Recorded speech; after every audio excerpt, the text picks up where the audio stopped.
Hi guys, this is Jamie with Pathway to Liberty, and today we're going to talk about how to do a word study. You'll see that each week in the curriculum you have a number of vocabulary definitions as well as a word study. Let's start by talking about the difference between vocabulary definitions and word studies. Vocabulary words are typically selected because those definitions and the meanings of those words are easily understood. Whereas the word study word is selected because they are loaded words with layers of meaning and not always easily understood. The words are selected because these words resurface time and time again throughout your lessons in that week. As you understand the depth and the meaning of the word, that will illuminate your studies and things will spring to life. We do word studies because we want to master the language of liberty in order to live free.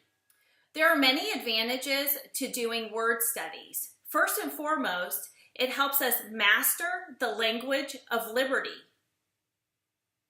It builds a biblical worldview. It illuminates understanding. It increases reading comprehension. It establishes precise word usage. It cultivates the habit of critical thinking. It produces cause to effect reasoning skills. And it sharpens discernment of truth from error. We need 3 supplies outside of a pen and paper to do a word study. First, students need a study Bible. I have the American Patriot Study Bible because I love it. However, whatever your students use, whether it's NLT, NIV, King James, or what have you, they may use whichever they're most comfortable with. Next, we have the Noah Webster's 1828 Dictionary, and they can use the hard copy or there are versions available online for purchase. He had such a vision for our nation that he decided to write his own dictionary because he saw that there was a distinct qualities in American liberty, and he wanted to define and secure terms and words in order to secure our republic. In doing so, he mastered 26 languages, including Anglo-Saxon, French, Hebrew, and Greek, and then he defined the words using their biblical meanings. In addition, this was the same type of vocabulary that our founders would have been familiar with as they wrote our founding documents like the Declaration of Independence and the Constitution.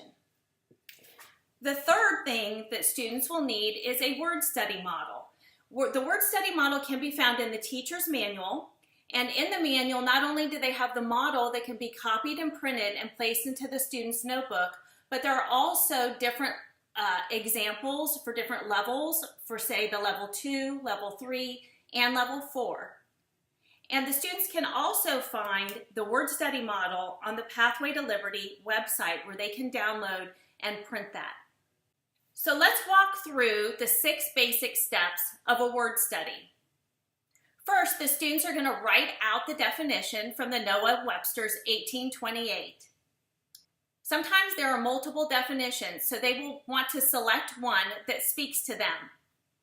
After writing the definition out, they will underline 2 to 3 keywords. Step 2, they will briefly define the keywords they underlined. They will only want to use 2 to 5 word definitions. Defining the keywords will further illuminate the meaning behind the word they are studying.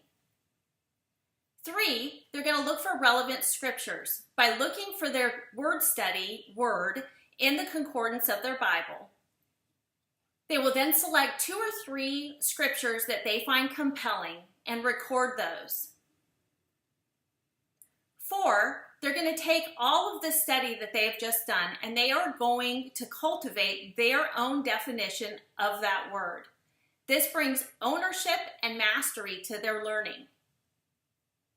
5, they're now going to apply this verse in 3 areas: personally, educationally, and governmentally. They can write this in first-person sentences and be very specific about how they want to apply it. And 6, the students will file their word study into their notebook. This will be a record of their work, and they can use it for future references.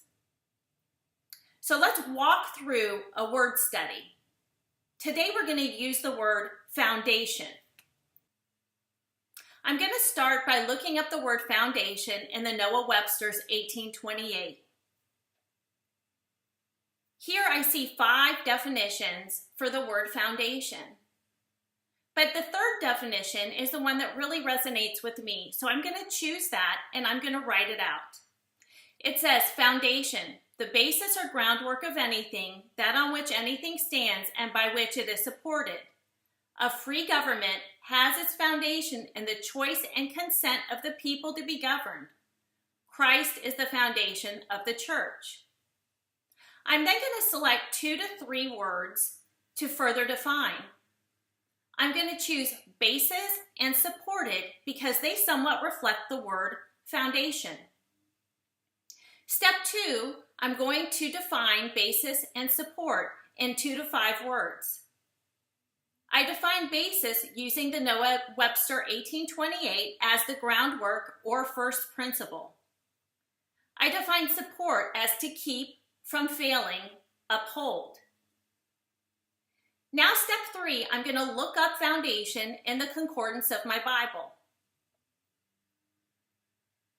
2 verses really speak to me. Psalm 11:3 and Isaiah 28:16. So I'm going to write these out. Psalm 11:3 says, when the foundations are being destroyed, what can the righteous do? And Isaiah 28:16 says, so this is what the sovereign Lord says. See, I lay a stone in Zion, a tested stone, a precious cornerstone for a firm foundation. The one who trusts will never be dismayed. Now, 4th, I'm going to take all of this research I have done and I am going to write my own definition. My definition is going to be, a foundation is a solid base on which to build any building, whether it is a physical structure or a body of ideas and beliefs. Now 5, I'm going to apply this personally, educationally, and governmentally.